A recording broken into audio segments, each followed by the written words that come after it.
Yeay.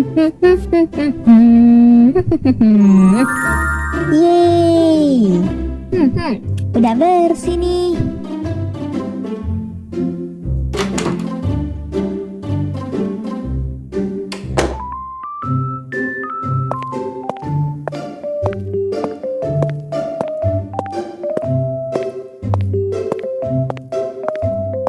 Halo Bibo.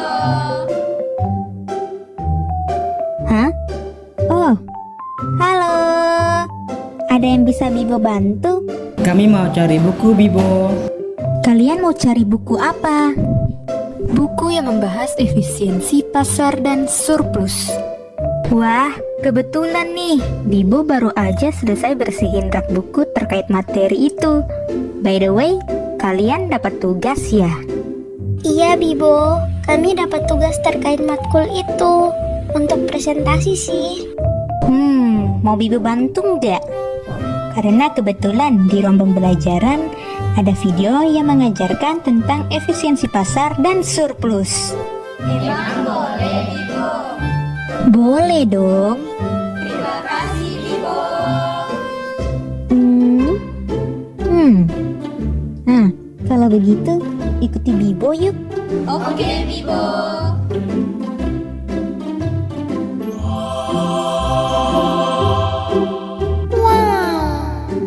Selamat datang di ruang pembelajaran. Keren. Ayo silakan masuk. Baik teman-teman, silakan menonton video ini. Pembelajaran hari ini adalah efisiensi pasar dan surplus. Pada pembelajaran kali ini akan terdapat beberapa pembahasan. Yang pertama adalah efisiensi pasar. Dalam efisiensi pasar akan dijelaskan mengenai pengertian efisiensi pasar, bentuk-bentuk efisiensi pasar, dan faktor-faktor yang mempengaruhi efisiensi pasar. Kemudian ada surplus. Dalam surplus akan ada pembahasan mengenai pengertian dari surplus itu sendiri. Dan kemudian surplus terbagi menjadi dua jenis utama, yaitu surplus konsumen dan surplus produsen. Pada surplus konsumen, kita akan mempelajari mengenai definisi dan konsep utama dalam surplus konsumen, cara menghitung surplus konsumen dan contoh soal, dan yang terakhir adalah faktor-faktor yang mempengaruhi surplus konsumen. Kemudian dalam surplus produsen, kita akan mempelajari mengenai definisi dan konsep utama surplus produsen, cara menghitung surplus produsen dan contoh soal, dan faktor-faktor yang mempengaruhi surplus produsen.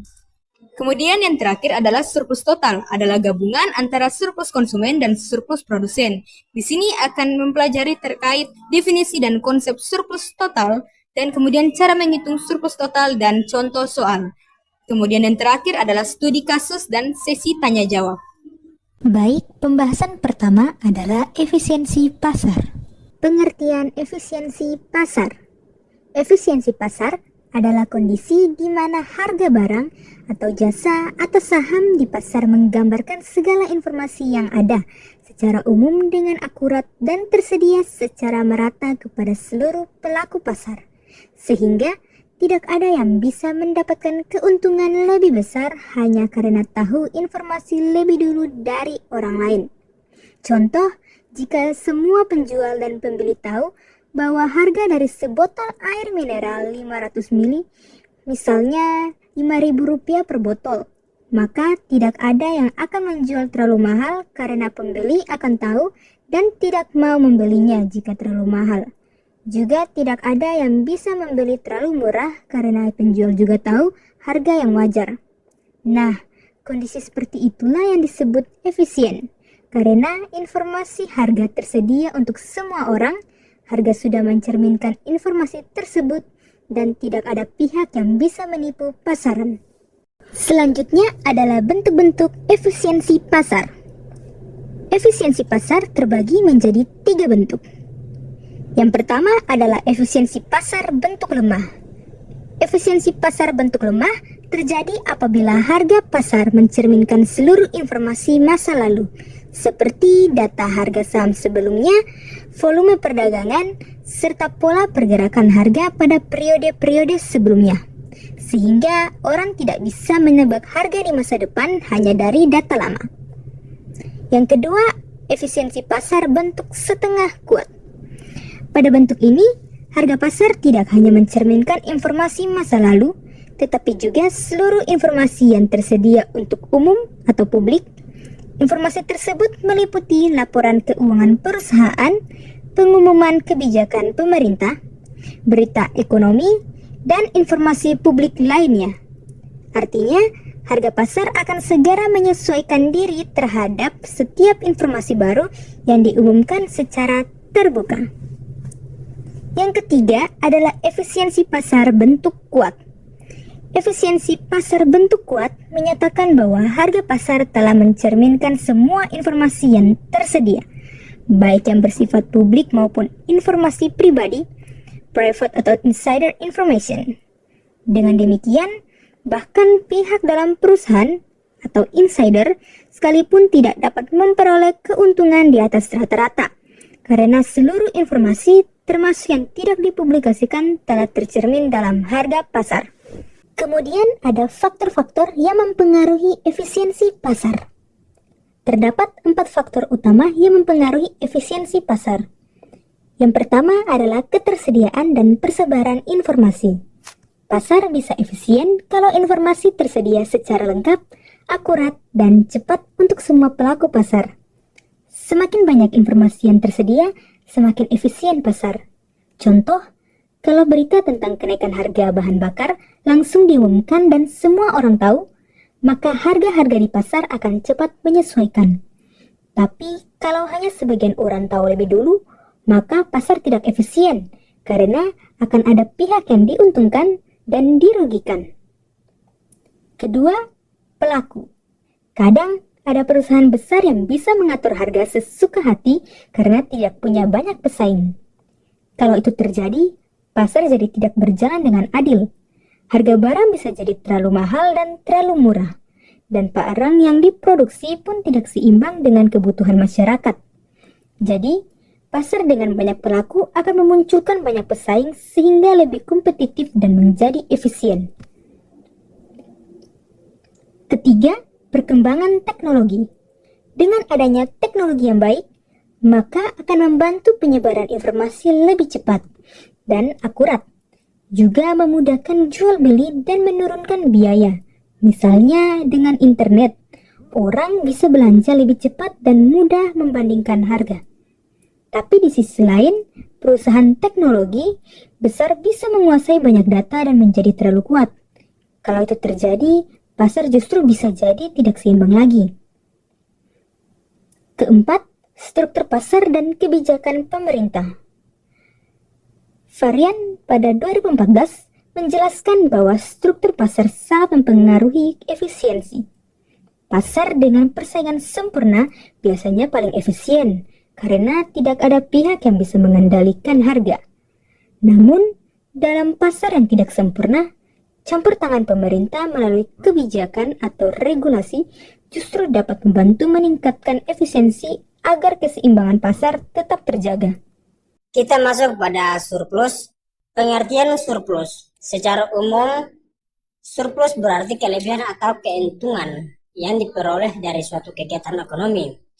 Dalam konteks pasar, surplus menunjukkan seberapa besar manfaat atau keuntungan yang diperoleh penjual dan pembeli setelah terjadi transaksi.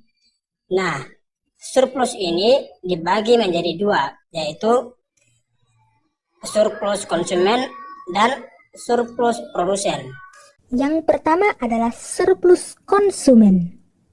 Definisi dan konsep surplus konsumen. Surplus konsumen adalah selisih antara harga yang bersedia dibayar oleh pembeli dengan harga yang benar-benar ia bayar di pasar. Atau dalam bahasa sederhana, kepuasan lebih. Konsumen merasa untung karena ia mendapatkan barang yang lebih murah dari harga yang ia sanggupi. Namun, kepuasan lebih yang dimaksud adalah jika nilai surplus bernilai positif. Jika negatif berarti konsumen tidak untung. Semakin rendah harga yang benar-benar dibayar di pasar daripada harga yang bersedia dibayar, maka semakin besar surplusnya. Konsep dasar dari surplus konsumen adalah kesediaan membayar. Contoh sederhana, seorang pembeli mau membeli es teh. Ia bersedia membayar seharga Rp10.000 karena ia suka banget dengan es teh. Tapi ternyata di warung harga es teh tersebut hanya Rp7.000. Nah, tentu pembeli tersebut akan merasa senang dan untung Rp3.000. Itulah yang disebut sebagai surplus konsumen. Selanjutnya adalah cara menghitung surplus konsumen. Untuk menghitung surplus konsumen, terdapat dua cara. Yang pertama, cara sederhana. Digunakan jika hanya ada satu konsumen dan satu barang serta tidak adanya kurva permintaan, yaitu surplus konsumen sama dengan harga yang bersedia dibayar dikurangi dengan harga yang benar-benar dibayar. Yang kedua adalah cara grafik. Digunakan jika terdapat kurva permintaan. Rumus yang digunakan adalah rumus segitiga, karena surplus berbentuk segitiga. Surplus konsumen sama dengan 1/2 kali alas kali tinggi. Alas yang dimaksud adalah jumlah atau kuantitas. Kemudian tinggi adalah harga yang bersedia dibayar dikurangi harga yang benar-benar dibayar. Hasilnya adalah tingginya. Contoh soal surplus konsumen. Soal pertama, seorang pembeli mau membeli es teh. Ia bersedia membayar seharga Rp10.000 karena ia suka banget dengan es teh. Tapi ternyata di warung, harga es teh tersebut hanya Rp7.000.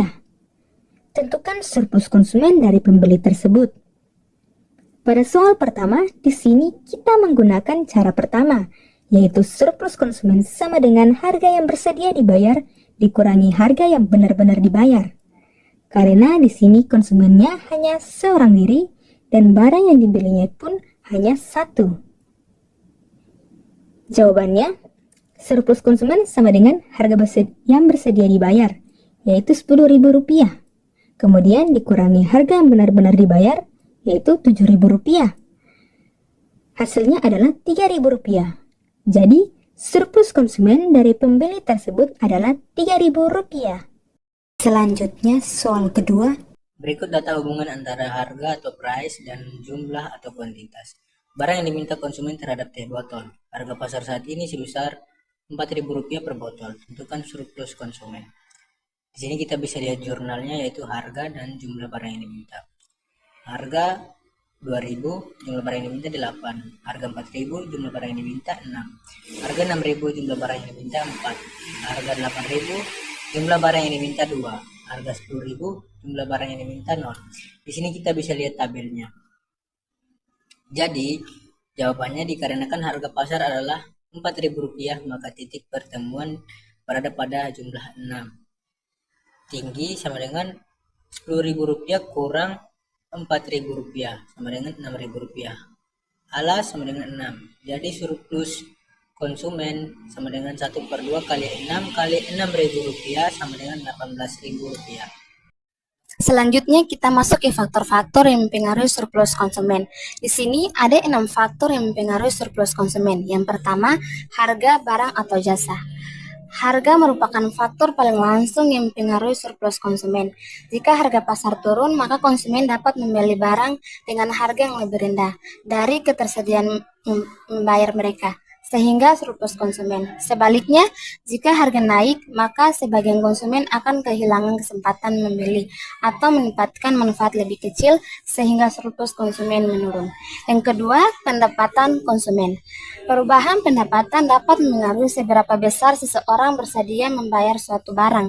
Jika pendapatan meningkat, konsumen mungkin bersedia membayar lebih mahal untuk barang yang sama, yang bisa meningkatkan surplus konsumen jika harga pasar tetap. Namun, jika pendapatan menurun, kemampuan dan ketersediaan membayar menurun, sehingga surplus konsumen berkurang. Yang ketiga, selera atau preferensi konsumen.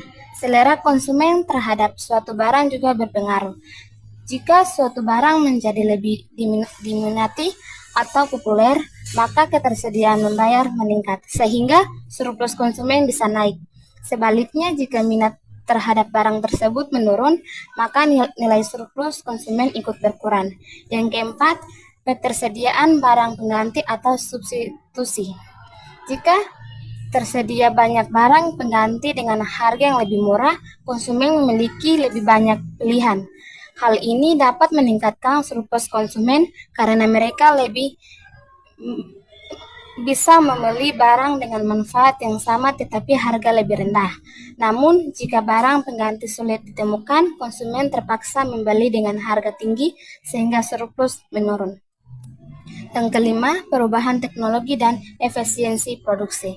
Kemajuan teknologi dapat menurunkan biaya produksi dan harga jual barang di pasar. Penurunan harga akibat efisiensi produksi ini meningkatkan surplus konsumen karena konsumen membayar lebih sedikit untuk manfaat yang sama. Yang keenam atau yang terakhir, kebijakan pemerintah atau pajak subsidi.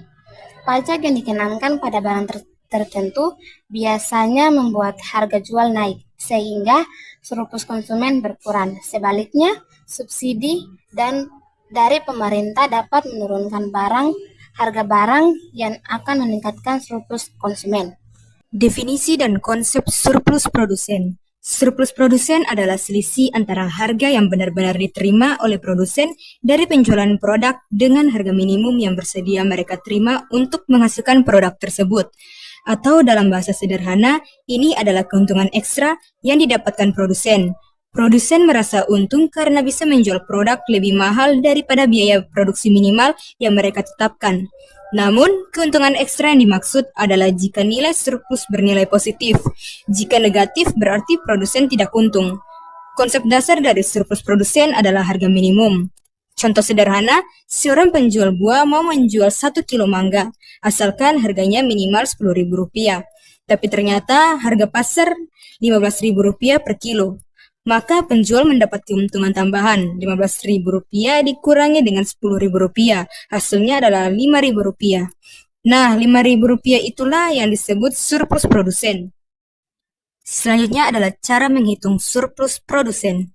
Untuk menghitung surplus produsen, terdapat dua cara. Yang pertama, cara sederhana. Digunakan jika hanya ada satu produsen dan satu barang serta tidak adanya kurva permintaan. Rumusnya yaitu surplus produsen sama dengan harga yang benar-benar diterima produsen dari penjual produk dikurangi dengan harga minimum yang bersedia diterima produsen. Cara kedua adalah cara grafik. Digunakan jika terdapat kurva permintaan. Rumus yang digunakan adalah rumus segitiga karena surplus berbentuk segitiga. Surplus produsen sama dengan 1/2 kali alas kali tinggi. Alas adalah jumlah atau kuantitas, dan tinggi adalah harga yang benar-benar diterima produsen dari penjualan produk dikurangi dengan harga minimum yang mau diterima produsen. Contoh soal surplus produsen. Soal pertama, seorang penjual buah mau menjual 1 kilo mangga, asalkan harganya minimal Rp10.000. Tapi ternyata harga pasar Rp15.000 per kilo. Maka hitunglah surplus produsen.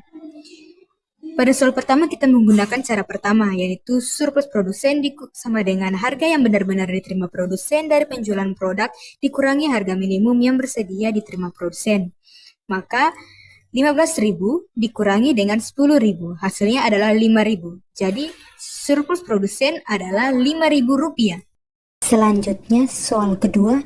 Berikut ini data hubungan antara harga atau price dan jumlah atau kuantitas barang yang ditawarkan oleh produsen terhadap telur ayam. Harga pasar saat ini sebesar Rp8.000 per butir. Hitunglah surplus produsen. Di sini kita bisa lihat jurnalnya, yaitu harga dan jumlah barang yang ditawarkan. Harga 2.000 jumlah barang yang ditawarkan 0. Harga 4.000 jumlah barang yang ditawarkan 2. Harga 6.000 jumlah barang yang ditawarkan 4. Harga 8.000 jumlah barang yang ditawarkan 6. Dan harga 10.000 jumlah barang yang ditawarkan 8. Di sini kita bisa lihat tabelnya. Jadi jawabannya dikarenakan harga pasar adalah Rp8.000, maka titik pertemuan berada pada jumlah 6.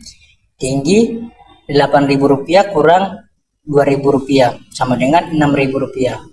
Alas 6. Jadi surplus konsumen sama dengan 1/2 kali 6 kali Rp6.000 sama dengan Rp18.000. Selanjutnya kita masuk di faktor-faktor yang mempengaruhi surplus produsen. Ada 6 faktor. Yang pertama, harga pasar, barang atau jasa. Jika harga pasar meningkat, produsen akan memperoleh pendapatan yang lebih besar dari harga minimum yang bersedia mereka terima, sehingga surplus produsen meningkat. Sebaliknya, jika harga pasar menurun, keuntungan tambahan yang diperoleh produsen menjadi produsen surplus PR. Yang kedua, biaya produksi. Jika biaya produksi menurun, misalnya karena bahan baku lebih murah atau teknologi lebih efisien, produsen dapat menjual barang dengan biaya yang lebih rendah, surplus produsen menjadi. Namun jika biaya produksi naik, keuntungan margin surplus produsen menurun. Yang ketiga, kemajuan teknologi. Dengan teknologi yang lebih baik, produsen dapat menghasilkan lebih banyak barang dengan biaya yang lebih rendah. Yang keempat, jumlah produsen di pasar atau persaing pasar. Dalam pasar dengan banyak produsen, persaingan yang ketat cenderung menurunkan harga jual sehingga surplus produsen berkurang. Sebaliknya, jika jumlah produsen sedikit, misalnya dalam pasar monopoli atau oligopoli, harga dapat ditetapkan lebih tinggi sehingga surplus produsen meningkat. Yang kelima, kebijakan pemerintahan atau pajak dan subsidi. Pajak yang dikenakan pada produsen akan menambah biaya produksi atau menurunkan harga jual bersih yang diterima produsen, sehingga kelebihan. Sebaliknya, subsidi dari pemerintah dapat mengurangi biaya produksi atau meningkatkan pendapatan produsen sehingga surplus produsen meningkat. Yang keenam, perubahan permintaan konsumen. Jika permintaan meningkat, produsen dapat menjual lebih banyak dengan harga lebih tinggi yang akan meningkatkan surplus produsen. Namun jika permintaan menurun, harga dan jumlah penjualan turun sehingga surplus produsen menurun. Kemudian adalah surplus total. Surplus total adalah total atau jumlah dari surplus konsumen dan surplus produsen. Untuk cara menghitung surplus total, dalam kurva permintaan dan penawaran, total surplus dipresentasikan sebagai gabungan antara kurva permintaan dan penawaran. Langkah-langkah menghitungnya: yang pertama, temukan titik equilibrium di mana kurva permintaan dan penawaran berpotongan. Kedua, hitung terlebih dahulu surplus konsumen dan surplus produsen. Yang ketiga, jumlahkan surplus konsumen dan surplus produsen. Hasilnya adalah surplus total. Contoh soal surplus total. Berikut data hubungan antara harga atau price dan jumlah atau kuantitas. Di sini kita bisa lihat jurnalnya, yaitu harga, jumlah barang yang ditawarkan, dan jumlah barang yang diminta. Harga sama dengan Rp10.000, jumlah barang yang ditawarkan 0, jumlah barang yang diminta 0.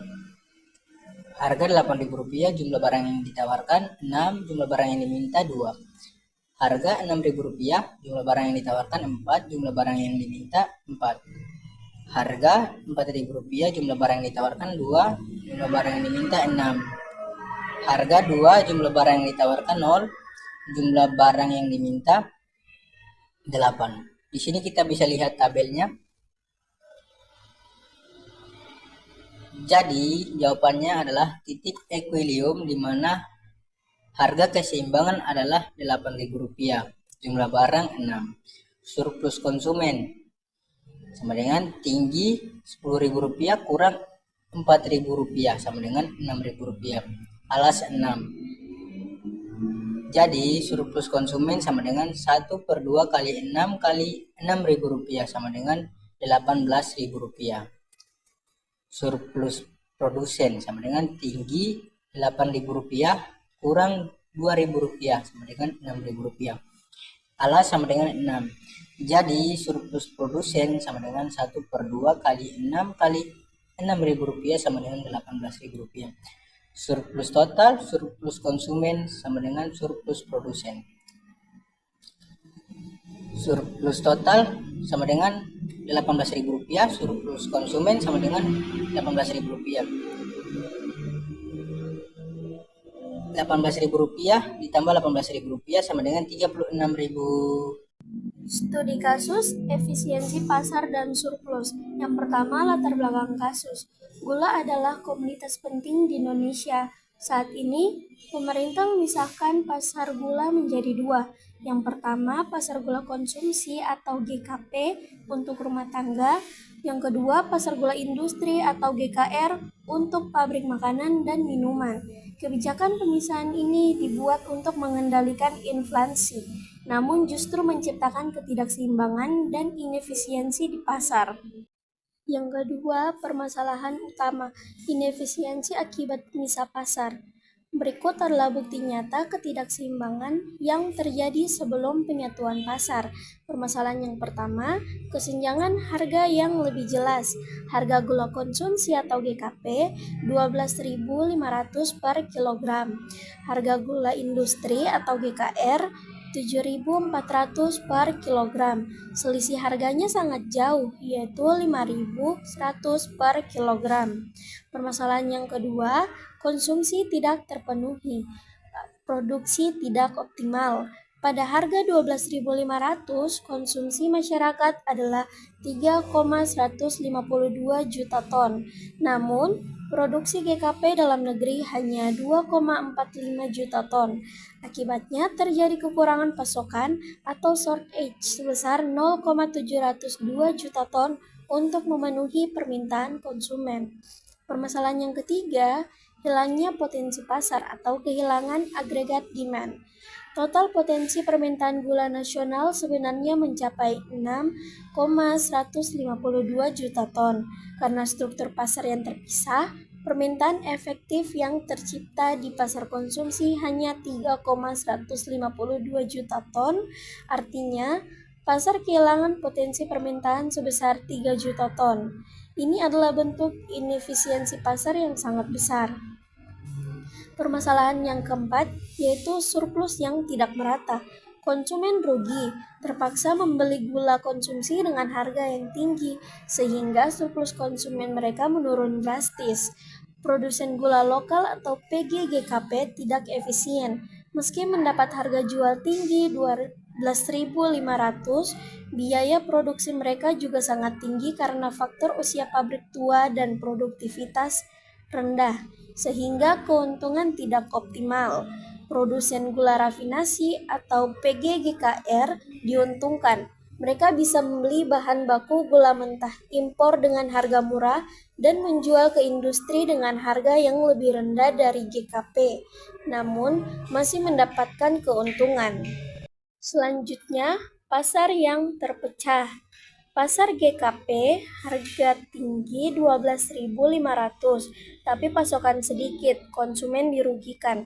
Sedangkan pasar GKR harga rendah 7.400, tapi tidak boleh dikonsumsi masyarakat. Efisiensi total pasar rendah.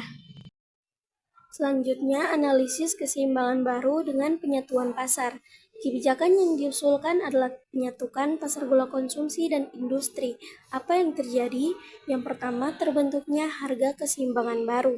Dengan penyatuan, GKP dan GKR dapat bersaing di pasar yang sama. Harga keseimbangan baru akan terbentuk di antara 7.400 dan 12.500. Misalnya, harga baru menjadi 9.500 per kilogram. Harga ini lebih masuk akal bagi semua pihak. Yang kedua, perubahan surplus atau efisiensi Pareto.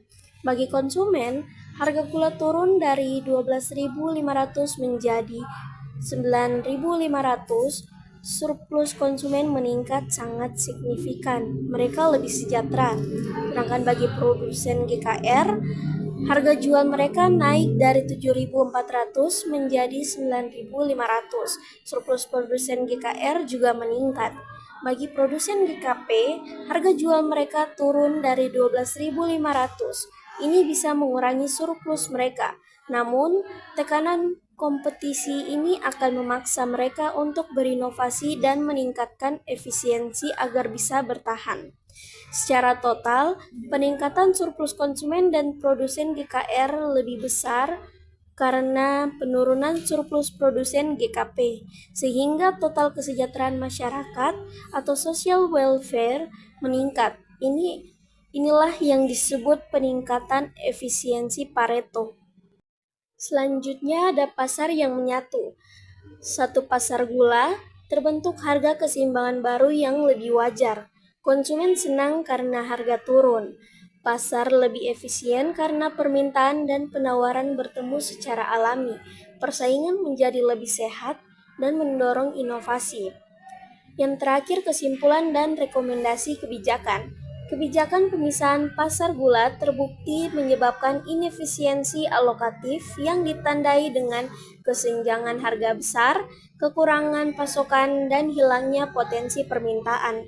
Penyatuan pasar gula adalah solusi rasional untuk menciptakan keseimbangan baru yang lebih efisien, di mana harga ditentukan oleh kekuatan pasar yang kompetitif. Untuk melindungi produsen gula lokal atau PGGKP dan petani selama transisi, pemerintah dapat yang pertama mempertahankan harga pembelian pemerintah atau HPP untuk tebu petani. Yang kedua, membeli waktu yang tepat untuk menyatukan pasar, yaitu ketika harga gula internasional relatif tinggi sehingga biaya produksi GKP dan GKR lebih seimbang. Dengan demikian, penyatuan pasar tidak hanya teori, tetapi sebuah langkah nyata menuju industri gula nasional yang lebih efisien, kompetitif, dan adil bagi semua pihak.